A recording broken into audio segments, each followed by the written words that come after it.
and welcome to Finextra TV. I'm Hannah Wallace, and kindly joining me now is Alex Walker, Head of Post-Trade and FX Product Management for Refinitiv. Hello Alex, thank you very much for joining us. Hi, I'm very pleased to be here. Thank you. So we're going to be talking about post-trade costs, processes and utilities. But before we do, and to set the scene really, there's been a lot of discussion among the banks and financial institutions about the need for change. But of course with this comes some challenges. So to start off then, could you highlight the principal obstacles to change? Sure. So when we're talking about change in the front office, that can be relatively quick. You know, changing the desktop can be achieved in a matter of weeks. When you come on to post-trade, there are so many different aspects to it. There's confirmations matching, there's netting, there is general ledger, there is regulatory reporting. So now you're looking at a much more complex project with a lot of attention to detail. And it's always much easier, of course, to think about the 80% happy path with all of these things. Mm-hmm. It's the 20% exceptions that are going to give you the biggest headaches. So it is very complex, making transformations in the post-trade space, but it is possible. I think what you need is a compelling event. In our experience at Refinitiv, in the last few years, we've had two major programs.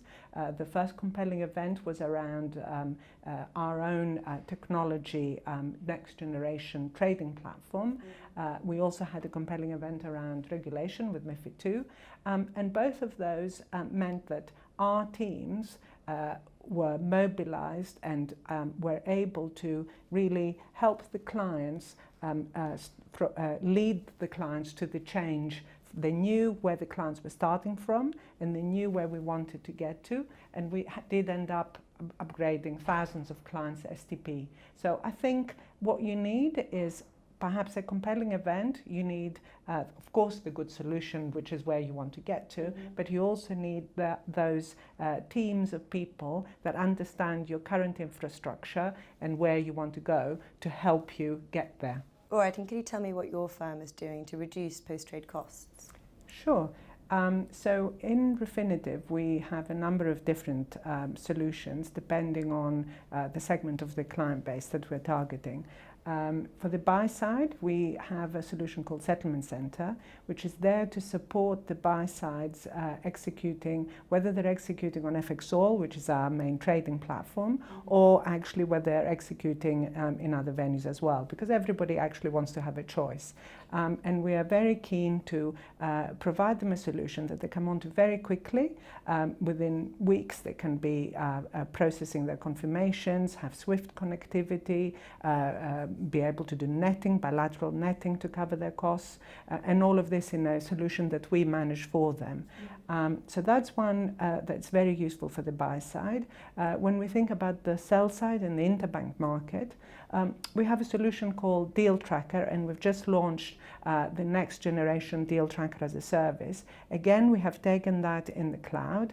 It's a very open platform with the ability for our clients to monitor both the trades that they have done on our venues and through third parties. And it also provides a very intuitive workflow so that you can actually, if you want to aggregate all your operations because, for instance, you are outsourcing your back office in a remote location, but at the same time you also want to be able to view in real time what's happening in post-trade. These are the kind of things that our clients are asking for to reduce their costs, and those are the things that we're responding with. But of course, post-trade processes can be quite fragmented. How can this be overcome? They can be quite fragmented, and in some ways we think that's not a bad thing. It's good to have specialists in the different areas. An organization could be extremely good at risk management, and another organization could be extremely good at providing a general ledger. For us, the key is exactly to be open, to have this open platform, to have easy integration between these components. So standards are very important here, and increasingly I think the market is trying to adopt standards to make the interoperability between the components easier.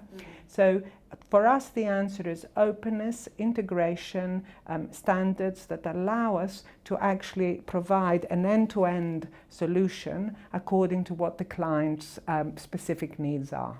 Interesting. Well, following on from that quite nicely then, what would a comprehensive post-trade utility look like for the foreign exchange? We are very interested in evolution rather than revolution.